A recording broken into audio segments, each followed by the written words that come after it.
கொஞ்ச நாள் முன்னாடி நீரோடியில இருந்து ரைமந்துறை வரைக்கும் நடக்கக்கூடிய கடலரிப்பு தடுப்புச்சுவர் பணிகளுக்காக பாறைகள் எடுத்துச் செல்லக்கூடிய லாரிகளை எந்த விதமான சோதனையும் இல்லாம அனுமதிக்குங்கிற உத்தரவை மாவட்ட ஆட்சியர் பிறப்பித்திருந்தாங்க. அந்த உத்தரவு குறித்தும் அந்த உத்தரவால் ஏற்படக்கூடிய பின்விளைவுகள் குறித்தும் நம்ம ஏற்கனவே விரிவா பேசியிருந்தோம். இப்ப புதுசா சில தகவல்கள் வெளியே வந்திருக்கு. இதே மாதிரி இன்னொரு உத்தரவும் மாவட்ட ஆட்சியரால பிறப்பிக்கப்பட்டிருக்கு. பள்ளந்துறை பகுதியில் நடக்கக்கூடிய தூண்டில் வளைவு கட்டுமான பணிகளுக்காக பாறைகள் எடுத்து செல்லக்கூடிய 96 லாரிகளை எந்தவித சோதனை இல்லாம அனுமதிக்கிற உத்தரவும் பிறப்பிக்கப்பட்டிருக்கு. ஆனா இந்த ரெண்டு உத்தரவுமே பிறப்பிக்கப்பட்ட ஒரு சில நாட்கள்லயே திரும்ப பெறப்பட்டிருக்கு. அதுக்கான காரணங்களா ரெண்டு விஷயங்களை மாவட்ட ஆட்சியர் சொல்றாங்க. முதல் காரணம், சமூக வலைதளங்கள்ல இது ஒரு பெரிய பிரச்சனையா மாறிடுச்சான். ரெண்டாவது காரணம், இந்த உத்தரவை கான்ட்ராக்டர் மிஸ்யூஸ் பண்றாராம். திரும்ப பெறப்பட்ட இந்த உத்தரவை படிச்சு பார்க்கிற கன்னியாகுமரி மாவட்ட மக்கள் என்ன சொல்றாங்கன்னா, கான்ட்ராக்டர் மிஸ்யூஸ் பண்றதுக்காக தானே இந்த உத்தரவை போடப்பட்டதுங்கிற கேள்வி எழுப்புறாங்க.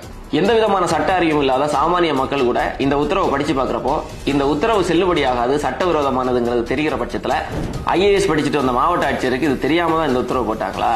தெரிஞ்சே இந்த உத்தரவு போடப்பட்டிருக்கு. அது மட்டும் இல்லாம இது ஒரு சட்டம் ஒழுங்கு சார்ந்த பிரச்சனை. அது மாவட்ட SP உடைய அதிகார வரம்புக்கு கீழே வர்றது. அவருக்கே அழுத்தம் கொடுக்கறது மாதிரி இந்த உத்தரவு இருக்கு. இப்படி ஒரு சட்டவிரோதமான உத்தரவை பிறப்பிக்கிறதுக்கான அதிகாரத்தை உங்களுக்கு யார் தந்தது? இப்ப நம்ம கிட்ட இருக்கிறது ரெண்டே கேள்விகள் தான். உண்மையிலேயே மாவட்ட ஆட்சியருக்கு கன்னியாகுமரி மாவட்டத்து மேல அக்கறை இல்லையா, இல்ல ஏதாவது அரசியல் அழுத்தங்களுக்கு காரணமா இது மாதிரி உத்தரவுகளை பிறப்பிக்கிறீங்களா? இந்த ரெண்டு உத்தரவுமே சமூக வலைதளங்கள்ல பிரச்சனையானதுக்கு அப்புறம் தான் திரும்ப பெறப்பட்டிருக்கு.